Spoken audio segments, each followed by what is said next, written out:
I'm going to be talking about a formula here, not that kind of formula, but a formula to help find the equation of a parabola. First off, let's go to our general form here and look at this here. If I have,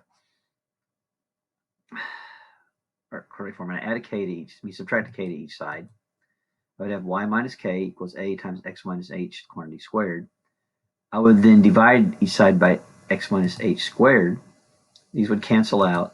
So I could find a. A shortcut to find a is basically taking your y minus k divided by your x minus h squared.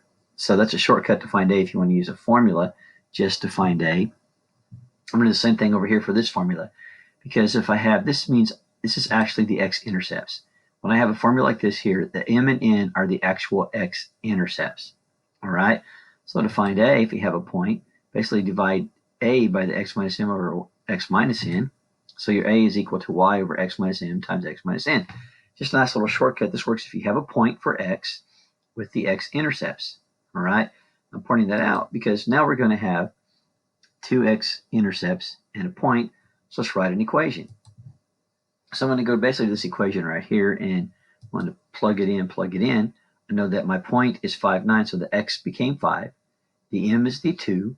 The n is the 4. Notice these are minuses because they're positives because they're minus forms. And then the y value was a 9. Well, 5 minus 2 is 3. 5 minus 4 is 1. 3 times 1 is 3. So 9 equals 3a. Divide by 3. 3 is a. Or if you use that formula I just showed you a second ago, same thing right here. Plug in all the numbers as they're nice and colored up here to see it. My 9 was the y, the x was the 5, the 2 was the m, and the 4 was the n. End up with the same numbers. It's just kind of a little bit of a different way of looking at it, because you're probably not going to memorize all these formulas, but these are standard ones that are kind of given to you. So this is how I can use that information to then